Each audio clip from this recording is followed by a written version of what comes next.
Hey y'all. Happy Friday. I know it doesn't always feel all that different.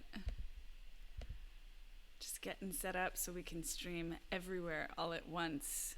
Let me know if you're here. Say hi. Tell me where you're coming from, what you're experiencing today. I'm so grateful and honored to see you. So grateful and honored to be with you today. I love being live with you guys. It feels very significant. I see y'all on YouTube. Tell me hi. Let me know where y'all are streaming in from. We're going to do a meditation today. It's our current Friday routine. We want this to be a daily routine, but we're going to do it today together. Focused on gratitude. Haribol Madhu. And I thought this was important because, to be honest, this is like one of our number one resources that Srikala and I feel like we have available to us in just extra quantity. And it's not, it might seem like it's because our lives are so good, and they are, but I actually think it's the reverse causal effect, right? So our lives are so good because we practice gratitude, even when they didn't feel so good. And so gratitude is really, really, really powerful. Gratitude for what's happening in the moment, gratitude for what's happening in the past or what has happened, what's gotten you here, and also gratitude for the future, gratitude for the things that are coming. So I want to do just this little teaching, and then we're going to go into some meditation to help you experience what this feels like. Keep telling me if you're here. Keep telling me let's just start with a little rampage of gratitude. What are you grateful for right now in your life? It doesn't matter what the content is. Like, it could be that you're grateful that YouTube exists because you watched some really hilarious cat video last night. Like, it really doesn't matter. Start with whatever feels easy. And for me, I'm super grateful for this technology, for sure. I feel so connected, and I think I would feel really isolated without it. So it's like, particularly during the quarantine, I'm grateful for it all the time, but really, really powerful to think about what this technology makes possible. I'm also really grateful for the ocean and nature and the cleaning of the air. I'm really grateful for the bunnies. Some of you guys have seen them. And just their cuteness. They like have no idea what's going on. They don't understand anything that we're doing anyway. And actually, I'm grateful that because of the quarantine, we have literally not left the house since we adopted them. Yeah, I'm grateful for the sun. The East Coast is getting a lot of snow right now, which is kind of amazing. I hope everyone on the East Coast is grateful for that as well. So this is where you start. You just choose one thing. One thing that feels real to you. One thing that feels true to you. Okay, this should not be like you're faking it or you're like working to make it work. This should be the easiest thing to be grateful for. And then as you kind of just stay with that. And if that thing isn't really doing the job, then pick something else. The point of the gratitude subject is to call forth a different experience in your body, in your heart. And the truth is that when we really tap into the depth of gratitude, it's super tender. Like, people end up crying because they're so grateful. They're so appreciative that this is happening in their life. And we're not all walking around crying, even though those things, like, we can breathe every second of the day and we're not crying about it, you know? So there's a muscle that we get to work to turn on our gratitude, to turn on our connection to that which we are already grateful for. Other times we can work on being grateful for other things. Maybe even in this meditation we'll go there a little bit. But right now, it's just about becoming aware of that which you're already grateful for.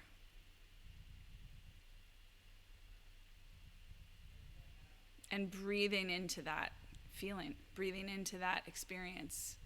Where do you feel it in your body?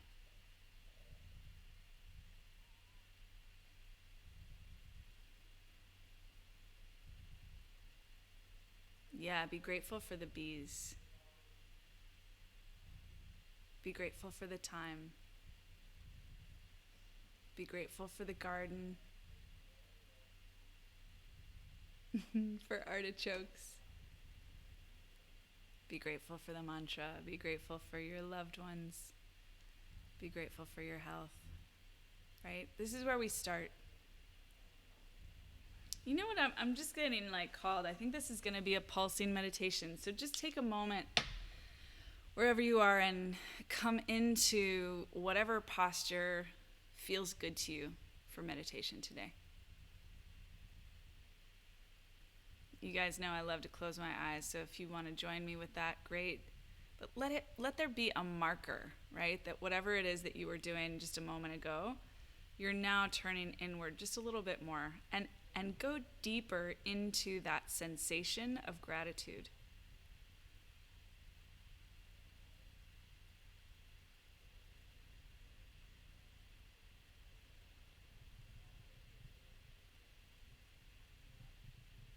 And if you lose the connection, choose or reconnect to the object of your gratitude, the subject of your gratitude. Some of you, I can tell right now, some of you might really just be milking one particular thing that you're grateful for. And some of you might get more out of watching a film of gratitude and just kind of swiping through one thing after another, after another, after another. Both of these options are good. And then it's almost like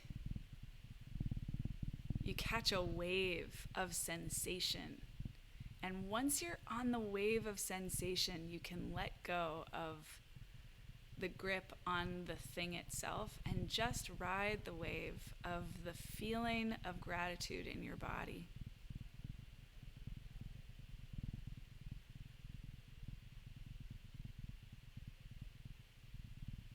It is very receptive to the point of tenderness.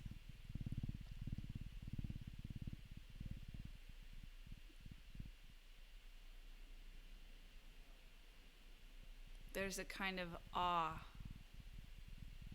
delight, curiosity, and possibly teary tenderness.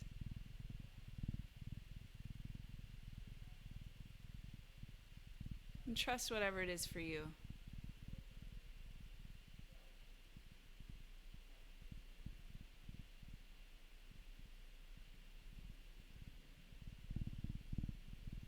How much can you turn up the volume on your gratitude in this moment?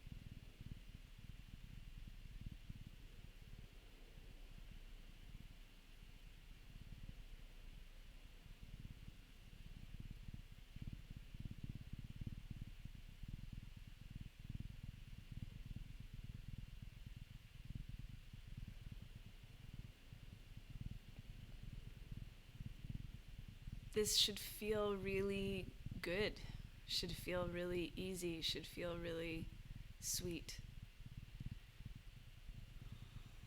this feeling should naturally replenish your emotional, spiritual stores. Which is not that's not a standard to measure yourself by. It's just if you feel like you're struggling or you feel like this is hard, just try something else. Like lean in a different direction and see if there's more ease there. At every fork in the road, choose the path of ease. Whichever path looks easier, feels sweeter, choose that path, go that way. Again, we're using our memory, we're using our intellect, we're using our imagination to connect us to a sensation. And then once we have the sensation, we can drop the mind and just stay with the sensation, stay with the feeling, and use that to go deeper. And some of you might feel as you go deeper like there are waves of energy moving through your body. Your body might physically be moving. That's okay.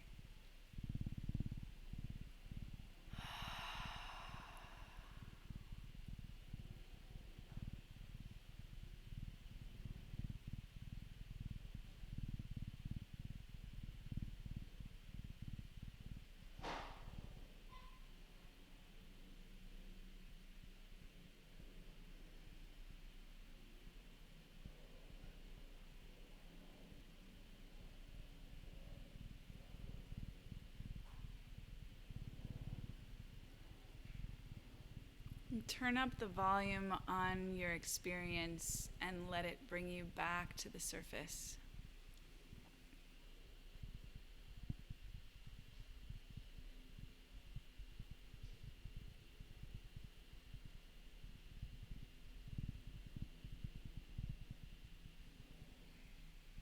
And we're going to go back into meditation, but I'm really excited for us to really come to some clarity about this together, because I want you to have this resource to come back to over and over and over again. So as you come back, just weigh in, tell me what you're finding. What are you experiencing as you use your intellect to capture the flavor of gratitude and then follow the wave? Are you finding that?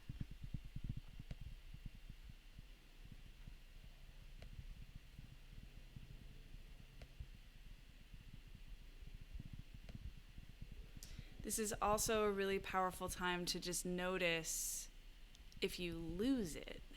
You know, like if when you come back and open your eyes and start to type into the chat, does it change for you?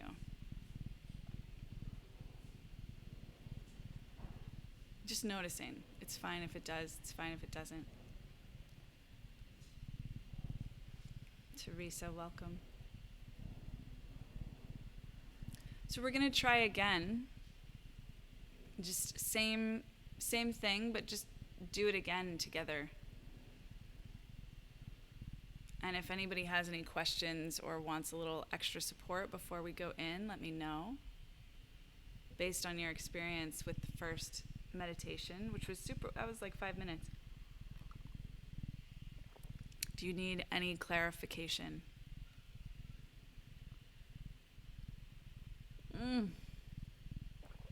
Oh my God. Earl Grey with stevia and half. It's so good. Thank you for this comment. The contrast has been very loud. When I am in meditation, I am able to access that joy and sweetness very strongly. That's really important and normal, right? The challenge of integration is really our biggest challenge. That's why I work with money. My clients always have been spiritual folks, always spiritual teachers, healers, seekers. So money has always been in service of integration. And this practice that we're doing today, we're not talking explicitly about money at all, but it's the same work, right? It's like when we taste that sweetness, when we taste that depth, that joy, that shows us what's possible for us all the time. And for many people, it's really important to give our spiritual connection a lot of time. This is the purpose of retreat. This is the purpose of pilgrimage. This is even the purpose, I think, of psychedelics and like deep dives, to go powerfully into the truth of what we are and find that so we can understand that that's real. But then at a certain point, and I think this is the point for everyone, or you wouldn't be hearing these words right now, the next piece is like, how do we feel that and stay in connection to that all the time? When we're paying bills, when we're having sales conversations, when we're simply not meditating, right? Like, how do we stay with that sensation when our eyes are open and we're talking and we're moving through the world? So for me, it matters a lot to recognize that that's a real step, a real challenge, a real thing. It's not like a sign of failure if you're having that experience. It's a sign of growth, and it's a sign of what's next. So, and you're not alone, right? Like, this is the work. This is the work. Wendy shared, the wave did lead to a place of softness and openness, and that led to a deep quiet. That's also my experience. Those are really, really like resonant words for me. And the thing is that the big difference when we're meditating versus when our eyes are open is just our level of focus. It's like when we're meditating, we're just more and more and more, we're only doing that one thing. But even in meditation, let's be honest, like there's the thing we're doing consciously where we're like, in this case, we're reaching for gratitude, and then there's everything else. And those are both part of the meditation. And so in that way, meditation is exactly like our regular lives. It's no different. So, but the experience feels different. So just to maintain that. So in the meditation practice, you're navigating, choosing what to focus on, choosing generosity, choosing gratitude, choosing joy, choosing that soft, quiet, warm place to rest. And the practice of choosing that will set you up to be more, like the muscle of choosing gratitude gets stronger when you practice it in meditation. And then you bring it into your waking life and continue the meditation. Continue to choose gratitude. And notice where you lose it. Notice where you choose something else. Notice where you get distracted. With a lot of compassion and curiosity. It's like, this is not a one and done thing. We're not here to perfectly be grateful and then die. That's not interesting. Come on. So let me offer one more teaching, and then we'll go into meditation again. So same person on Instagram is sharing, I find the answers come and the ego freaks out. The contrast and separation of a safer life I have found. I think I do understand. And so here's what I'll say about this. And I love that this is coming up because this is part of my experience in the meditation, actually, was that I sort of saw myself for some reason like in a green field, like as if I was a newborn, like come into this body and just like, what? Like the double rainbows video. I don't know if you guys remember that from like 10 years ago. It's a hilarious, to me, like very touching. I think I cry when I watch that video. Like this man is videotaping double rainbows, and he just cannot stop saying like, oh my God, like he's just so blown away, right? So when we find that flavor, that intensity of gratitude, it's just so close to the longing that we feel when we don't have the thing that we want. Hi, Sierra. So I think this is really counterintuitive. Like people don't get this. If you've studied bhakti, you get this. This is the explicit teaching.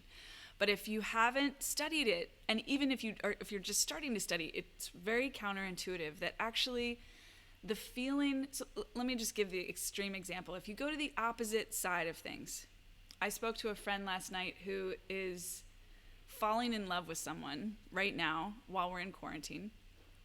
She can't touch him. She can't see him really in person. And it's like painful for her. It's painful for her to not have someone she can touch right now.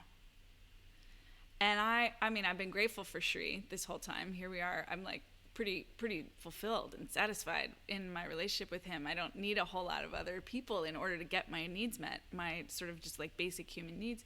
So I appreciate that. But as I listened to her, I was like, oh my God, I need to appreciate this more. Because as I hear her talk about that intense longing, it wakes up that in me about what I already have. Hey, Vanessa. So this cliche, distance makes the heart grow fonder, we can play with that a little bit. We can bring that into our meditation, and if you want to, you can actually use a thing that you don't have, but that you deeply desire, to find the same sweetness, the same joy, the same bliss, the same warmth, the same texture of that tender surrender. And when you can start to play with this, that's actually when life gets a lot easier, because life gives you contrast every single moment. Every single moment in life is one of the two. It's either like getting the thing that you want or wanting the thing that you want, right? So like one of our dear friends sums up bhakti, that everything in life is love, right? It's that blissy, connected, sweet spot, or the calling for love, the reaching for, the feeling of separation, the feeling of not having. And from a material perspective, it's just black and white, and they're so different. They're literally opposite extremes. But from the spiritual perspective, they're the same. And the question is just, how intense are you willing to let that longing be? Excuse me. So in this next round of meditation, we'll dive in again, and you can use whatever takes you deepest. So if it's something that you really love and appreciate, that feels the sweetest to you and takes you deepest, follow that. You can do the meditation exactly as we did it the first time. Very good practice. But if something comes up and you're just like, oh, I can't find gratitude, what I'm finding is like my longing. Great. Go deep into that. Hi, James. Okay. Any questions about that before I take my glasses off? All right. So, and we'll go a little bit more than 5 minutes, I think, for this meditation. So we'll go over past the half-hour mark, and I'll do a little Q&A at the end. If somebody wants to ask a question or something else comes up, just know that we'll do that and talk about how this is supportive of your business.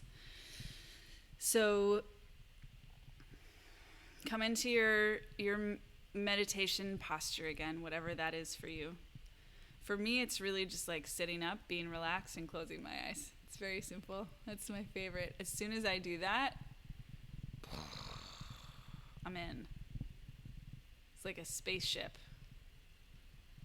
And so for you, whatever that is, it doesn't have to be big, but let yourself enter the meditation space.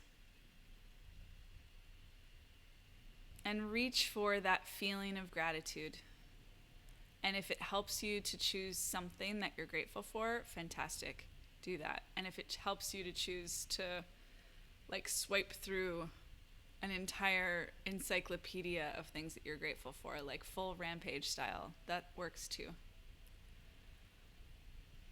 Let's just start there. Let's see if we can all find that. Something that we're truly, truly, deeply joyful in our gratitude for. Like we can't wait. We're ready to throw a party. It's so exciting, this thing. We just want to go like shove our faces in it, hug it, love it up, squeal, shout, exclaim that gratitude.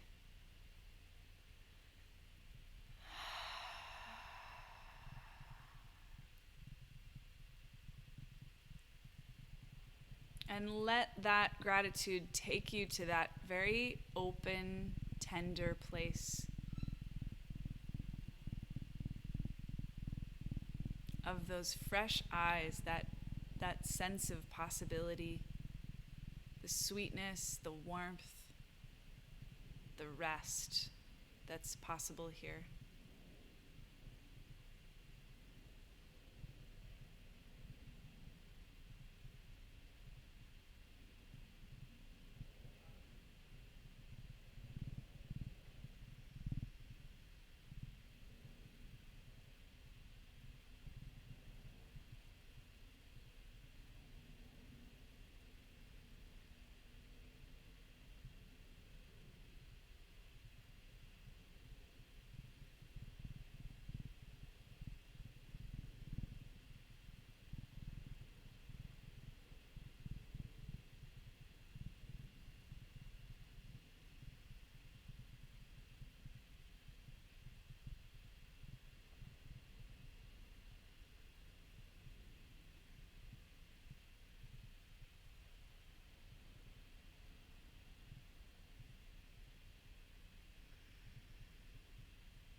When new thoughts or memories or images come into your mind, you can see if there's gratitude attached, or if you can attach gratitude. Can you use this to create another wave that takes you deeper?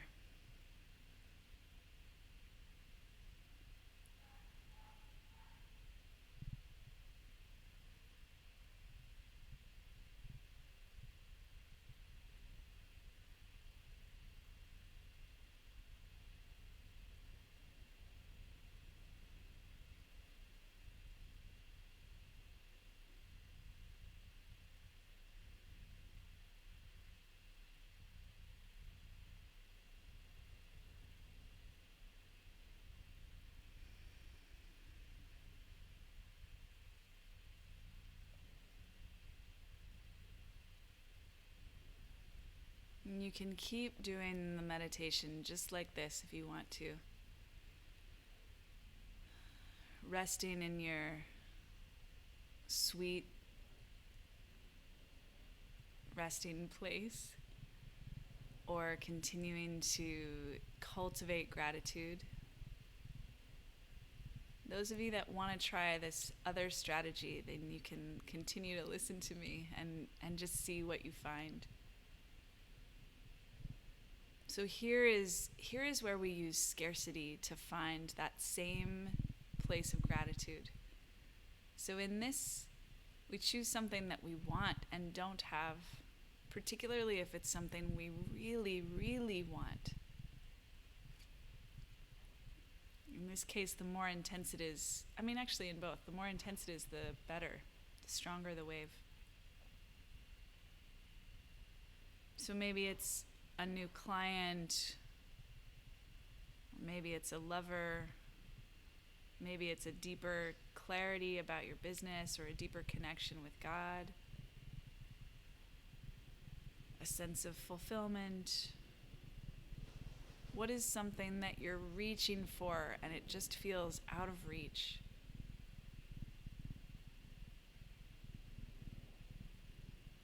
Take a moment and feel that. Feel the feeling of that longing. And once again, ride that wave. Like, take the wave into its fullest sensation.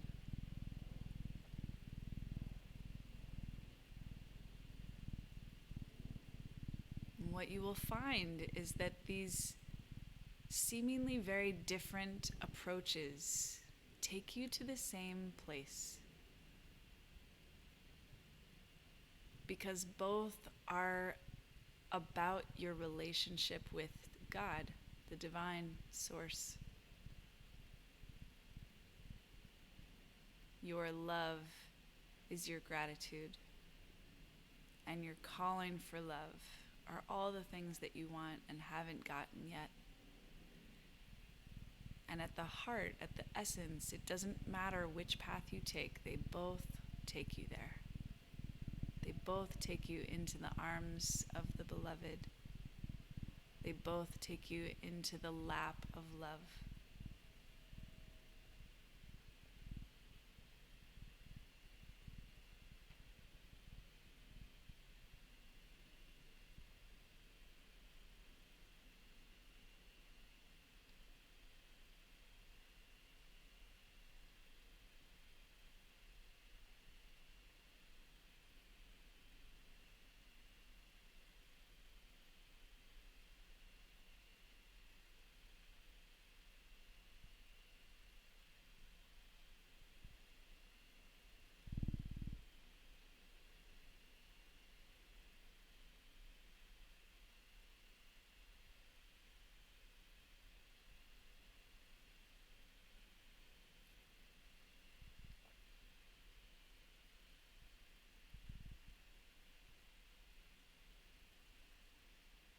How deep can you go?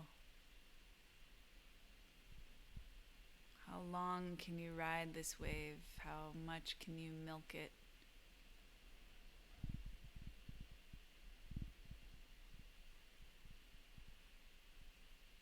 How tender can you let your heart be, in gratitude and in longing?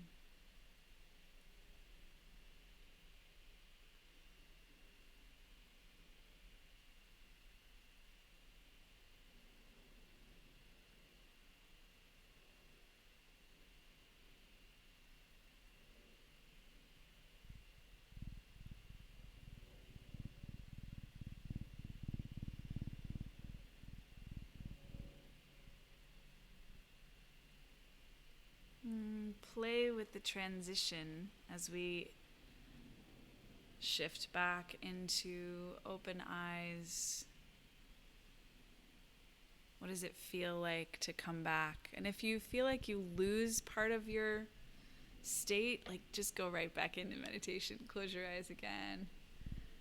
And just play with that. Like see how much can you bring this like come alive like a tree out of the roots of the sweetness that you've been resting in.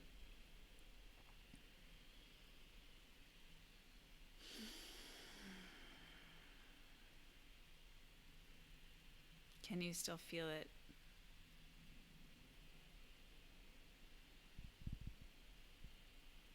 This is very deep work. Very deep work. To celebrate yourself, be grateful for your practice, be grateful for you showing up and taking the time to go into this. If you have any questions, please put them in the chat. Let me know. I'll stay on for another minute here and answer any questions that I see come through. And of course, I'm available to answer questions just about any time. So if something's coming up for you, you want help, then please let me know. Use the comments, use direct messaging, use email. Just let me know what's coming up for you, how I can help. This practice of gratitude, of longing, of bhakti, this is, in my opinion, this is why I have a successful business. This is why I have a relationship that I love. This is why I'm living a life that is a reflection of my dreams. Yes, I take tons of action. I'm very active. I love my work. I like do shit. I like to do shit. But the energy inside which I do shit matters a lot. And this energy is the most sustainable and powerful fuel supply that there is. Thank you for sharing that. I love hearing this. There was a moment when it felt like there was a release of shoulds. Isn't that a relief? Whoa. Oh, I love that. Thank you for sharing. Yes, so thank you for asking. I'm keep using this word bhakti, Bhakti. It's a kind of yoga, comes from India. And it literally translates to devotional love. It basically means cultivating a relationship with the divine and and sort of seeing everything in life through that lens, but also putting everything in life through that filter. And I'll just share a brief story about this, that my introduction to bhakti came at a time in my life when I was meditating a lot, and I was feeling like very fulfilled in this kind of neutral state that I was finding. But it was also, it was like I was almost like I was numbing my desires. And then I was introduced to bhakti and went to India pretty early on. They were pretty closely timed. And it just felt like it shattered that detachment.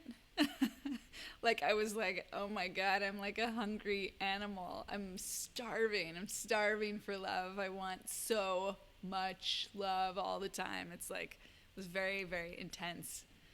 And in bhakti, that's just fine. And it helped me to channel this massive, massive energy that I was moving through my life, that I had mostly attached to like love interests, frankly. You know, I had crushes on people, and I would just put so much time and energy into thinking about those people, even if they didn't know me, from a very early age. And so suddenly it was like, oh, there's actually a better direction, that I can continue to run this energy through my body, but if I connect it to God instead of some human, it just feels fantastic. And it kind of feels fantastic when I'm in the longing, and it also feels fantastic when I'm in the receiving. Like this teaching that I brought to you guys today, I experienced that in meditation when I was introduced to bhakti. So there's a lot of teachings about bhakti, and from many traditions, actually. I think there's a lot of devotional teachings even in Christianity, which is not typically considered a bhakti practice, but it's there. Devotion is in so many lineages, and also not even religious ones, you know, like it's devotion whenever we bring our devotion, not from a codependent place, but from a generous place. And we weave together the parts that are in gratitude and the parts that are in longing. Like that's the sweet spot, is to bring both. So yeah, thank you so much for asking. It's a really important question. Yeah, and it's not right. Like I love Krishna. That's the name of God that I most like get excited about. And it's not that I don't feel that Krishna has like blessed me more than other people. I think Krishna offers the same blessings to everyone. And the question is, how much are we in that relationship? How much are we showing up to receive and communicate and offer in that relationship? It's very intimate. So not everybody feels ready for it. It can be kind of intimidating to receive love at that level. But it's here. It's here for all of us. And when we learn how to receive love, true receiving is connected to true longing. I think that's like a big part of it, is that in order to really receive, you got to be really willing to reach. Right? Like if you're just like, "Oh, I'm fine. I'll just take what's here, these little crumbs." Like you're not going to get a whole lot. But if you're like, "Oh, I want it all, and give me." Right? When you open to receive at that level, then more will come in. And it is vulnerable. It is vulnerable to want and express that desire. So when that relationship opens up for you, as it continues to open up, because many of you here, you have that relationship open, as you continue to deepen that relationship, you'll find many things. One is that everything can fit inside that relationship, including business, including making money, including wealth. So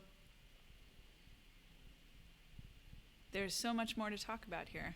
I really enjoyed our time together today. I can't wait for next Friday. We're planning so many things. One of the things that we're going to do starting, I think, next week is some like live coaching where people who have questions, whether it's about meditation or sales or money, spirituality, get to come on and talk to me directly in front of whoever is watching, just like right now. And so we're going to start to do that. And I was like toying with maybe we'll do less meditation, but after today I'm like, no, we're definitely continuing the weekly meditation. So we're just going to be more and more serving out in the world. You guys are amazing. So grateful for all of you. So grateful for this technology that allows us to connect. So grateful for your practice. So grateful for your devotion to yourself, to your purpose, to your God, to your love. And I'll just close with a big celebration for your longing, whatever it is that you are really reaching for, whatever it is that you're wanting. I celebrate that. I encourage you to stoke the fire of that. And if you're just tuning in now or you missed the first part, like go back, re-watch this. I think it was really, really juicy. Love you guys.